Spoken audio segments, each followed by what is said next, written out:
안녕하세요. SEO 프로 서프로입니다.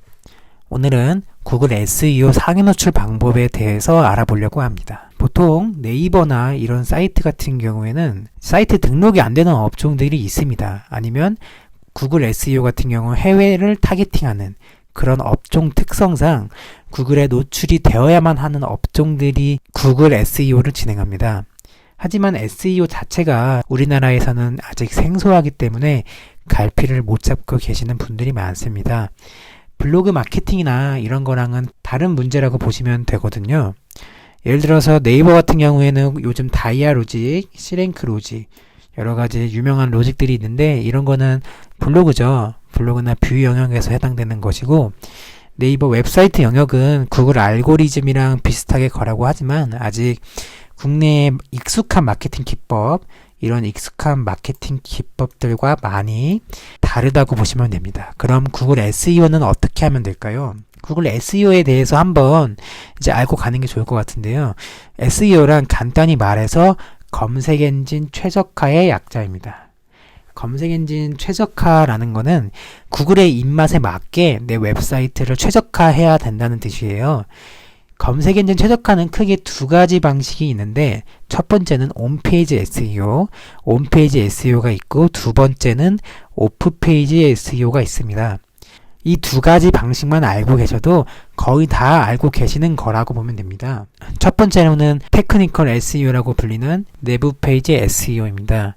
영어로는 온페이지 SEO죠. 이 SEO라는 말에 너무 어렵게 생각하지 않으셨으면 좋겠습니다. 구글 상위 노출을 위해 타겟 키워드에 맞게 홈페이지 내용을 정리하는 것을 내부 페이지 SEO라고 하는데요. 예를 들어 인스타 팔로워 늘리기라는 키워드로 내가 웹페이지를 만든다고 가정해 봅시다.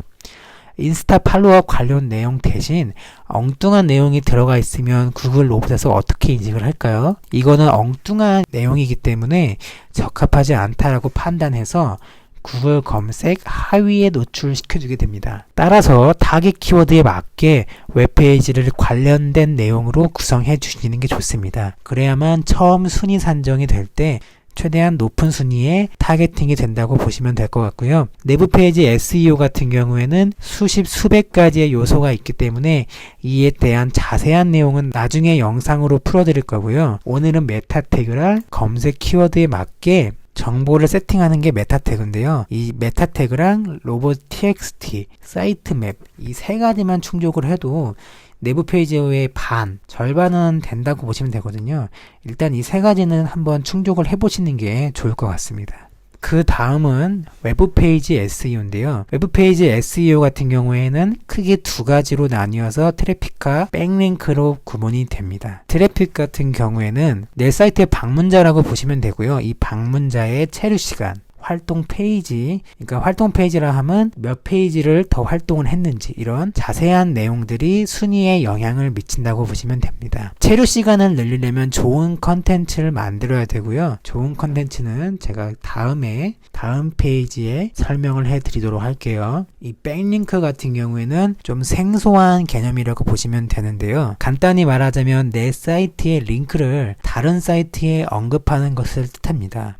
하이퍼링크 아시죠? 이 링크가 타 사이트에 많이 퍼져 있을수록 내 사이트의 신뢰도나 유명세가 올라가게 되는데요. 요즘 한국에서는 조금씩 인지도가 쌓여져 있는 기법이고 효과는 확실히 있다고 보시면 됩니다. 백링크는 이제 화이트의 기법이랑 블랙의 기법으로 나눌 수 있는데 이 내용에 대한 것은 자세히 나중에 풀어드리도록 하고요. 지금은 이제 백링크라는 내 링크를 다른 사이트에 배포시키는 이런 방법이 있다라고 보시면 되고요. 단 블랙햇 기법을 통해서 마구잡이로 백링크를 배포했다간 저품질을 막을 수도 있기 때문에 블랙햇 기법을 통해서 작업을 하신다고 하더라도 일정 규칙에 맞게 진행을 하셔야 됩니다. 이제 마지막으로는 키워드 타겟팅이 있습니다. 내가 어떤 키워드로 노출을 할 것인지 정하셔야 됩니다. 예를 들어서 인스타 팔로워 늘리기라는 키워드가 있어요. 이런 키워드로 작업할 때는 보통 어떻게 진행을 하시나요? 메인 키워드로 바로 진행을 하실 거예요. 이제 그런데 뒤에 단어가 한 개 더 붙는 키워드 있잖아요. 예를 들어서 인스타 팔로워 늘리기 프로그램 원리 무료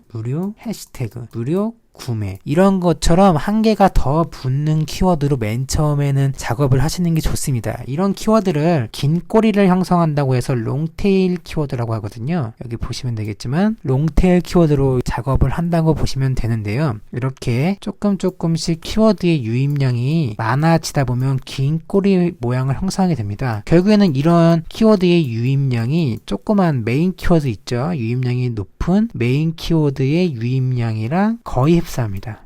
그래서 맨 처음엔 롱테일 키워드로 전략을 짜시는 게 비용적으로도 훨씬 도움이 되신다고 보시면 되겠습니다. 그래서 처음 SEO 작업을 진행을 하실 때는 이런 롱테일 키워드로 작업을 하시는 것을 추천드립니다. 이렇게 구글 검색 SEO의 단계별 전략에 대해서 알아봤습니다. 하지만 결국은 컨텐츠를 이길 수 없다라는 게 최근 구글 SEO 트렌드입니다. 아무리 키워드 선정을 잘 해서 백링크 선정이 잘 진행이 됐다고 하더라도 이 내부 페이지가 충족이 안 되면 내부 페이지 SEO를 충족을 잘 하시고 나서 백링크 기법을 통해 체류 시간을 높이시면은 높은 순위에 위치해질 수 있겠죠. 이렇게 내부 페이지의 SEO와 컨텐츠를 잘 구성하시고 나서 백링크 기법 같은 걸로 순위를 극대화하시는 게 좋다고 봅니다. 이상 구글 SEO 전략에 대해서 알아봤고요. 도움 되셨다면 구독, 좋아요, 댓글 부탁드리고요. 궁금하신 점 있으시면 댓글 남겨주세요. 답변을 드리도록 하겠습니다. 이상 SEO 서프로였습니다.